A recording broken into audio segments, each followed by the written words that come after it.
गन्ने के बारे में यानी कमाद की फसल के बारे में पूछा गया है कि कमाद की फसल में हम उशर कैसे अदा कर लें। तो अर्ज़ यह है कि जो भी चीज़ ज़मीन से उगाई जाए तो उस पर दो तरीक़ों से आपको ज़कात या उशर अदा करना होगा। उनके उशर अदा करने के तरीक़े मैं बार बार बयान कर चुका हूँ कि या तो वो उजरत से पानी दिया जा रहा होगा या फिर वो पानी आपको फ्री में मिल रहा होगा। उजरत वाले पानी में निस्फ़ उशर यानी 20वां हिस्सा होगा, और अगर बग़ैर उजरत के हैं तो फिर उसमें से 10वां हिस्सा उशर होगा। गन्ने को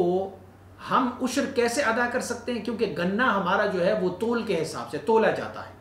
और तोल के हिसाब से उस गन्ने को लिया जाता है। तो हम तोल लेंगे, उसमें से जितने मन हमारे पास तोल के हिसाब से अगर 100 मन आ गए तो अगर अखराजात वाली पानी उसको लगाया गया है तो उसमें से हम निस्फ़, और अगर बग़ैर अखराजात वाला पानी उसको लगा हो तो फिर हम उसमें 10वां हिस्सा अदा करते जाएंगे। कुछ लोग ये करते हैं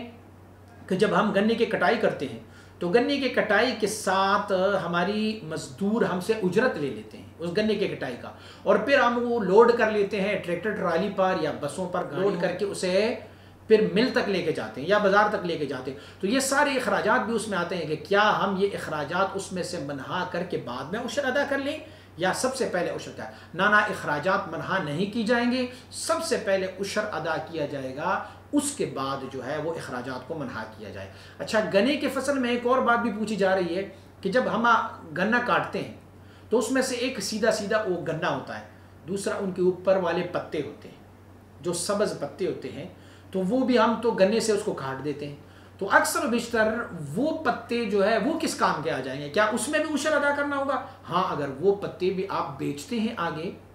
तो उसमें भी आपको उशर अदा करना होगा। अकेले सिर्फ गन्ने के उस लकड़ी में आपको ज़कात नहीं, उशर नहीं, बल्कि ऊपर से जब आपने उसका सब्ज़ पत्ता काटा है तो वो भी अच्छा खासा होता है और उसे भी बेचा जाता है, तो उसमें भी मनों के हिसाब से उसी हिसाब से कि पानी की अखराजात है या नहीं है, अखराजात पानी में निस्फ़ उशर